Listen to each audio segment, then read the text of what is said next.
بسم اللہ الرحمن الرحیم صلی اللہ علیہ وآلہ وسلم۔ السلام علیکم ورحمۃ اللہ وبرکاتہ۔ پیشانی کو جھوٹی خطا کار کیوں کہا گیا ہے؟ اللہ رب العزت نے سورۃ علق میں ارشاد فرمایا، کَلَّا لَئِن لَّمْ يَنْتَهِ لَنَسْفَعًا بِالنَّاصِیَةِ نَاصِیَةٍ کاذِبَةٍ خاطِئَةٍ۔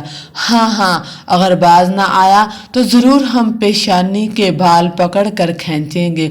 کیسی پیشانی؟ جھوٹی پیشانی۔ سوال یہ بنتا ہے کہ پیشانی کو جھوٹی اور خطا کار کیوں کہا گیا ہے، حالانکہ فیصلہ دل و دماغ سے کیا جاتا ہے۔ جب سائنسدانوں نے اس پر تحقیق کی تو حیران ہو کر رہ گئے کہ جو معمہ اس ترقی یافتہ دور میں حل ہوا ہے، قرآن کریم نے اس کی طرف اشارہ 1400 سال پہلے ہی کر دیا تھا۔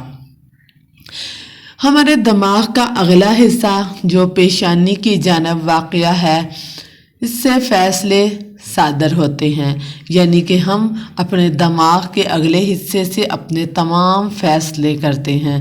پیشانی کے اس حصے سے جذبات ظاہر ہوتے ہیں۔ ہمارے پیشانی کا یعنی کہ اگلا حصہ شخصیت کی صفات بناتا ہے۔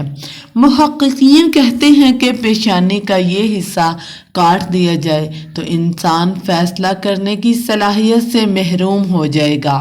جو لوگ ہمیشہ 5 وقت کی نماز پڑھتے ہیں اور سجدے کی حالت میں جب اپنا سر رکھتے ہیں، اور اب اس ویڈیو کو دیکھنے کے بعد غور کیجئے کہ اللہ تعالیٰ نے اس حصے کو اپنی طرف جھکنے کے لیے کیوں کہا گیا، اور کچھ کرنے یا نہ کرنے کی صلاحیت کو انسان کھو دے گا اگر یہ حصہ اس کا نہ ہو۔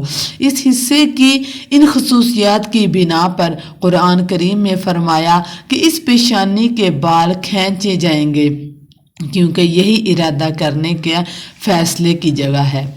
محققین نے زیادہ تحقیق کی تو معلوم ہوا کہ جانوروں میں دماغ کا یہ حصہ چھوٹا اور کمزور ہے، اس لیے جانور درست فیصلہ نہیں کر سکتے اور قیادت کے اہل نہیں ہیں۔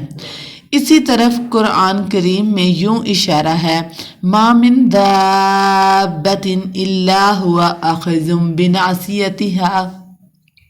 کوئی جاندار نہیں مگر اس کی پیشانی رب العزت کی قدرت میں نہ ہو۔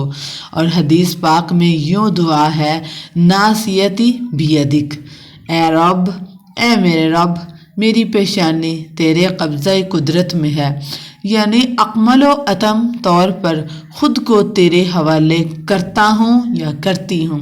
تیری مرضی کے آگے میری مرضی کچھ بھی نہیں ہے، اور یہی نماز میں سجدہ کرنے کی حکمت ہے۔ سبحان اللہ! کہ پیشانی کا وہ خود مختار حصہ زمین پر رکھ کر اللہ رب العزت رب العالمین کی بارگاہ میں اپنے ہونے کی نفی، اپنی مرضی کی نفی کر دی جاتی ہے کہ یا ربی، تو نے مجھے میرے اندر جو مختار حصہ رکھا ہے، جو حصہ فیصلہ کرتا ہے، میں اسی حصے کو تیری چوکھٹ پر رکھ رہا ہوں، تیری رضا پر میں راضی ہوں۔ جب انسان سجدہ کرتا ہے تو دل سے خون دماغ میں جمع ہو جاتا ہے۔ سبحان اللہ! وہ سارے جذبات جو دل میں ہوں وہ اس وقت اس حصے میں جمع ہوتے ہیں۔ غصہ ہو، نفرت، بغض، جرم و عصیاں، نافرمانیاں، یہ سب خیال کی صورت میں وہاں جمع ہو جاتی ہیں، مگر انسان جیسے ہی وہ خیالوں اور گناہوں کی جگہ کو زمین پر رکھ کر خود کو اللہ رب العالمین کے سپرد کرتا ہے تو رحمت کی تجلی پڑتی ہے۔ حدیث پاک میں یوں ارشاد ہے کہ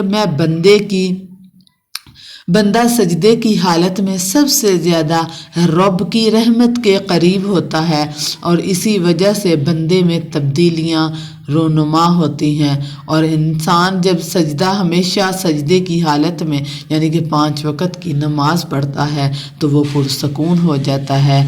میں امید کرتی ہوں کہ آپ 5 وقت کی نماز اگر نہیں پڑھ رہے تو انشاءاللہ اس ویڈیو کو دیکھنے کے بعد ضرور پڑھیں گے۔